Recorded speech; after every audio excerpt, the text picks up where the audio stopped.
देवेंद्र फडणवीस यांच्या निर्णयामुळे आता लाडका भाऊ योजनेमधून बेरोजगार तरुणांना बळ मिळाले आहे। राज्यातील 51,000 बेरोजगार युवकांची प्रशिक्षणानंतर निवड देखील झालेली आहे।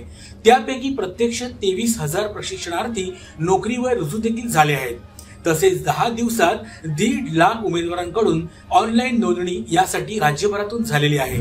लाडकी बहीण योजनेनंतर आता लाडका भाऊ योजना देखील मोठ्या प्रमाणात यशस्वी होताना दिसत आहे।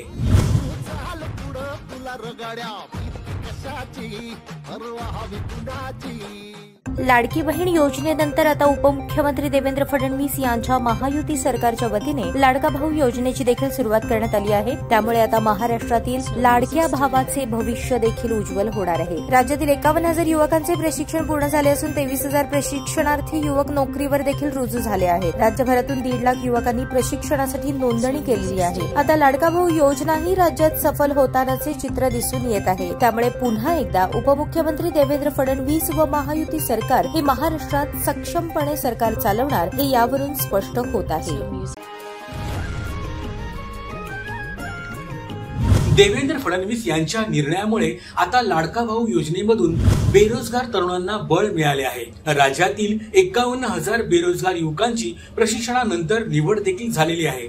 त्यापैकी प्रत्यक्ष 23,000 प्रशिक्षणार्थी नोकरीवर रुजू देखील झाले आहेत।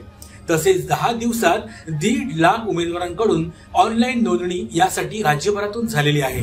लाडकी बहीण योजनेनंतर आता लाडका भाऊ योजना देखील मोठ्या प्रमाणात यशस्वी होताना दिसत आहे।